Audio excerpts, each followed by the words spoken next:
तुम्हा सर्वांना माहीतच आहे की आता पितृपक्ष सुरू आहे आणि आज आम्हाला आमच्या पितरांना जेवू घालायचे होते आणि यांना बाहेर जायचे होते म्हणून यांच्यासाठी नाश्ता वगैरे बनवून दिला. आणि या गोठ्यातल्या गायी म्हणजे आपल्या शेतकरी मित्रांची आन आणि शान नाही का?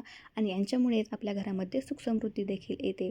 आता असंच फिरत असताना मला लक्षात आलं आणि बघितलं तर म्हटलं ही एकटीच इथे काय करते? म्हणजे सगळ्या गायी दावणीला बांधलेल्या आणि ही एकटीच इथे चारा खाते पण हिला घरच्यांनीच चारा खाण्यासाठी असं एकटीला सोडून दिलेलं होतं. कारण शेंडीफळ आहे शेवटी लाड तर होणारच. त्यानंतर ही आहे आमची राधाराणी. यांची तर वेगळेच लाड असतात बाबा. यांना काही खायला प्यायला नको, पण याचे लाड करून खायचे असतात फक्त.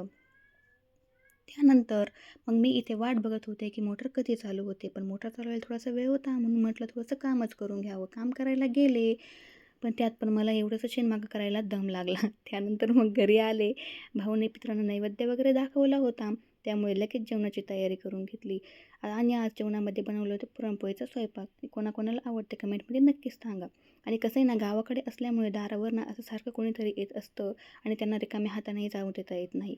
त्यानंतर संध्याकाळी मी सर्वांसाठी बनवले होते तिळाचे लाडू आणि उद्या सकाळी यांना लवकर जायचे होते म्हणून यांच्यासाठी साबुदाणा रात्री भिजत घातलेला. आणि असा होता माझा आजचा दिवस. Thank you for watching. Okay, bye.